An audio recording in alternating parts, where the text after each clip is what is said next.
Okay, we're back. I lost track on my day count, but day 573 of going live. And today we always talk about leaving legacy for our kids. And I just had this thought in my back of my head. If I were to even ever consider leaving an inheritance, right? Besides for the life lessons, the relationships, the lessons that we learn in our lives, right? What would I do or have my kids do to make sure that they're earning it, to make sure that they're inheriting the mindset that prepares them for the wealth? Right? Sometimes people and parents worry about, oh, I'm going to leave too much money for my kids and they're not going to know what to do with it. Well, why don't you try preparing them for it? And by preparing them, it all happens right here. And today, I want to dive into one of the most, I heard this from Tai Lopez. You hear from a variety of folks, right? But this framework makes sense. So this is called imagining the best case scenario. Now, it's such a simple life lesson, but it's a rare life lesson that people sometimes don't apply. But if you can actually apply it, it can completely shift how you live, how you work, and how you think. Yeah, I'll probably make you a smarter investor too, right? A better parent, which I care about a lot, and probably just a more peaceful human being. So if you're looking to improve your finances, your relationships, your mindset, this is going to be a good one for you to listen to. So let's get into it, right? So let's talk about what is the best case scenario rule, right? And I like to think of it, hey, imagine you're facing with a decision or a challenge and you time box it. You say, hey, I want to make a decision in 1 day.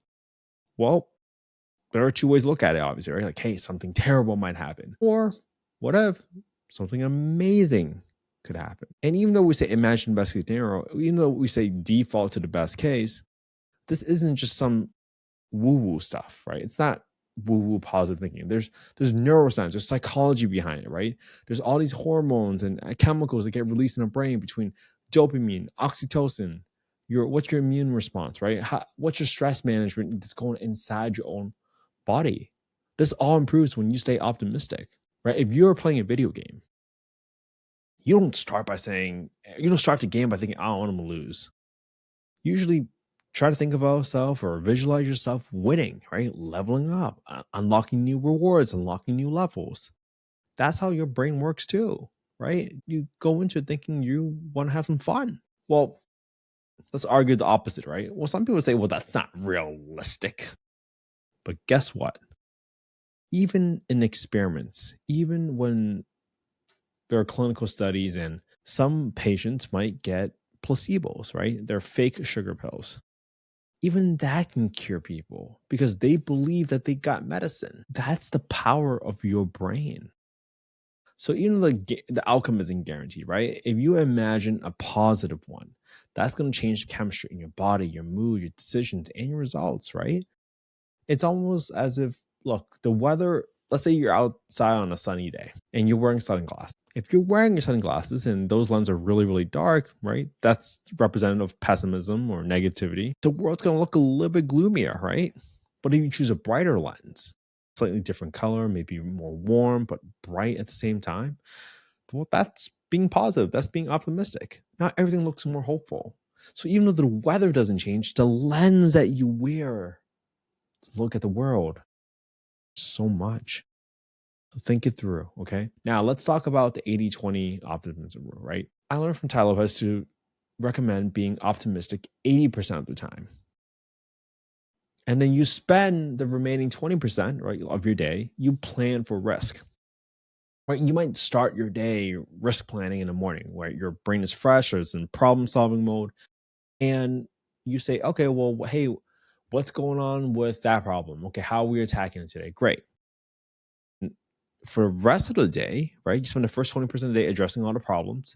And then for the rest of the day, you're focusing on the positive. Like, hey, just know that it's going to work out. We already talked about mitigating the risk.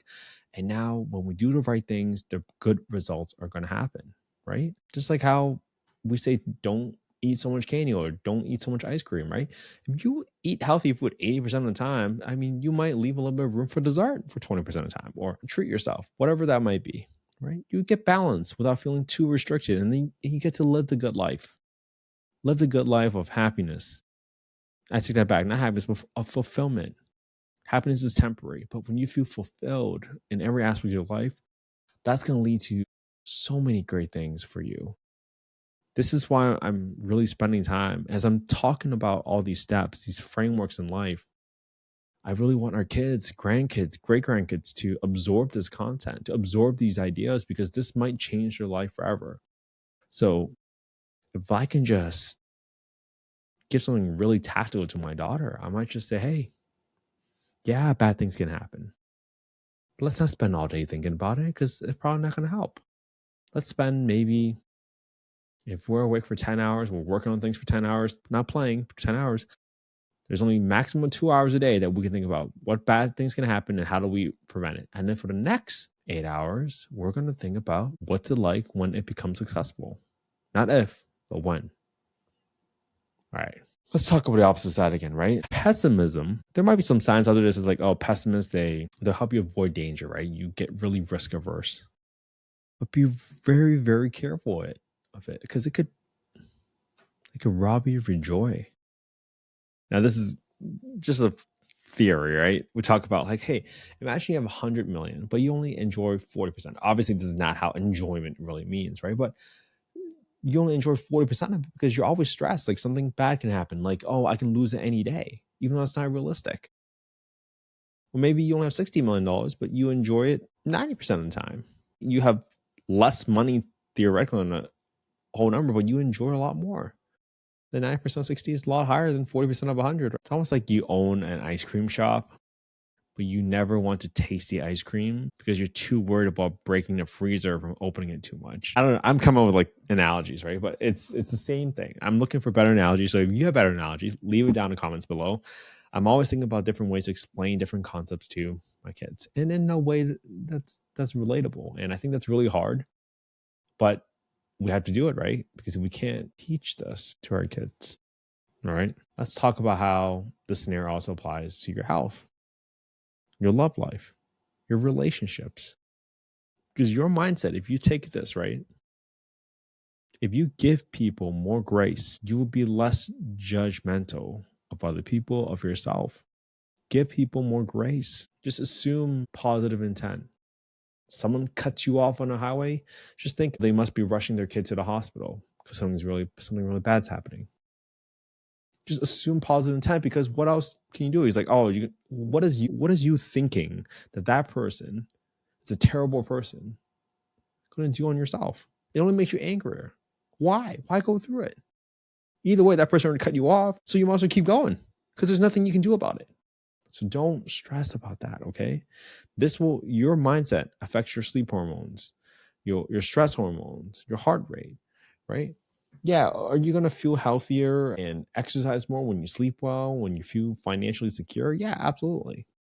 But this happens in relationships, right? When you expect the best in people, you're much more likely to bring out the best in them, right? Just like if you're planting a flower, if you believe good things will grow, you're going to want to water the soil, you're going to want to take care of the plant.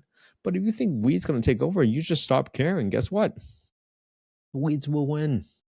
They'll grow, they take over your garden because you never thought it was going to become a beautiful garden in the first place. Framing of what's going to happen affects your own action. Tony Robbins had this quote where he's talked about your life is a space between your biggest fear and your biggest desire. And most people live in fear, not because it's safer, but because they don't realize how much power they have in changing the picture that they hold in their head to change that space.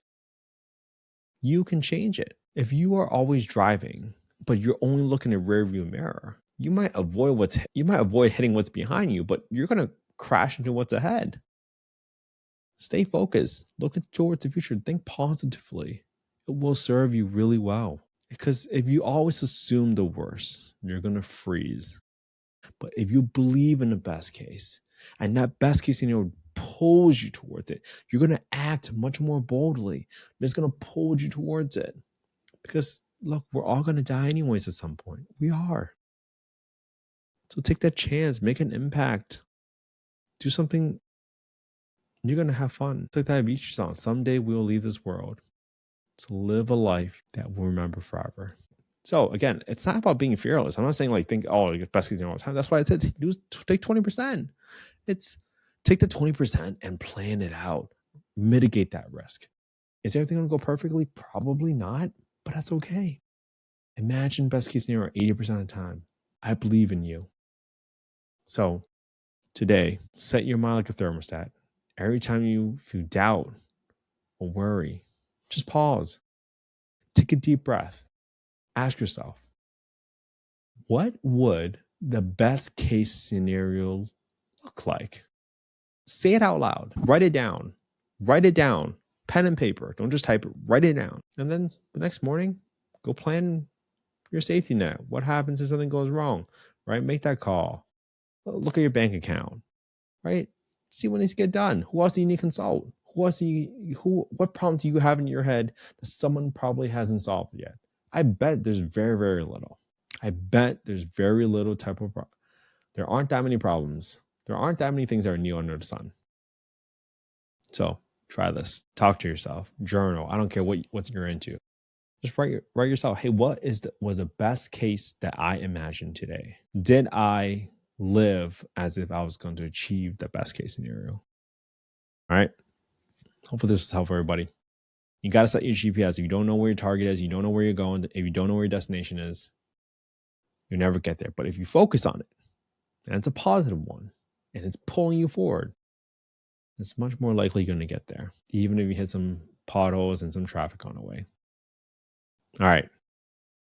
I hope this was helpful, everybody. I'm starting to do this stuff really for our kids. Every day I just see negativity. Every day I see people passing away. And it's sad. But it also humbles you on how little time we have. And I used to never want to get on social media. I never used to want to talk to a camera. Like, this is weird. I never thought anybody had anything to listen to. And it helps a lot when you know you're doing it for your own kids. So this is why I do it. I hope that there's a little piece here today or an analogy, one of my corny ones. Pick one of them. Explain it to your kids. One day, today, yesterday, doesn't matter.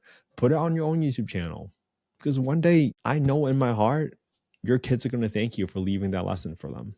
They might not see it for 10, 20, 30, 40, 50 years. I don't know what that timeline might be, but at least you left it there. That day when they look at the video, you're going to realize how much you love them. Because I love my kids. I love my family. And I hope one of these lessons will be applicable for you and your family. Put your own twist to it because everybody's different. Hey, I appreciate you all so much. All right. Have an amazing Thursday. Thank you so much for joining on 573 days of live with me. There are days that I want to quit. There are days where it's late at night and I don't want to do it. It's 9:45, right? But we do it when we do it for other people. And I would not be on this live right now had I never had support from all of you, the comments I get from all of you. I appreciate that so much. You have no idea how lonely it was. And that's why I always tell people when you start your own YouTube channel, please let me know so I can subscribe to it. I know how hard it is to find subscribers. I know how hard it is to build a personal brand. It's so hard. But don't do it for yourself. Do it for your family. All right. Have an amazing Thursday. Again, this is not investment advice. Not soliciting any investments. It's not legal advice. I'm just learning how to become a better teacher, a better dad, better friend. Have a good one, everybody. See you tomorrow.